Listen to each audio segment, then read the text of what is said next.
Dua rudal dilaporkan melesat menuju Israel pada Senin 7 Juli 2025, memicu kegemparan di wilayah udara negara tersebut. Juru bicara militer Israel mengkonfirmasi insiden ini, menyoroti bahwa peluncuran rudal tersebut berasal dari Yaman. Peristiwa ini terjadi setelah Israel melancarkan serangkaian gempuran sebelumnya, sehingga memunculkan dugaan kuat bahwa serangan ini adalah respon balasan. Kelompok Houthi di Yaman diduga kuat berada di balik peluncuran rudal tersebut. Aksi ini disinyalir merupakan bentuk retaliasi atas operasi militer yang dilancarkan Israel terhadap sasaran-sasaran tertentu.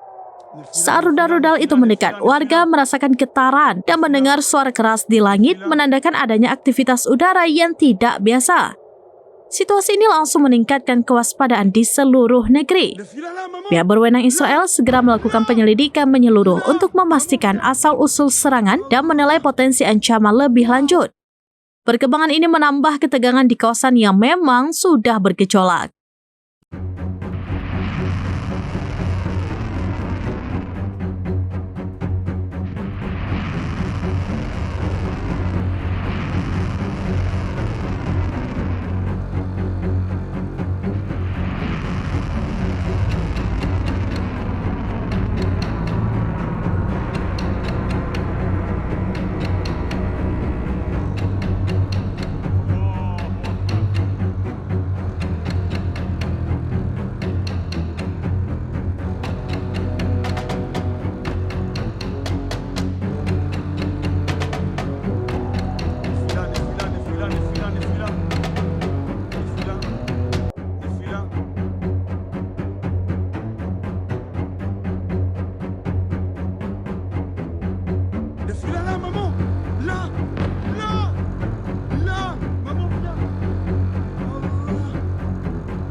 Download Tribun X sekarang, menghadirkan lokal menjadi Indonesia.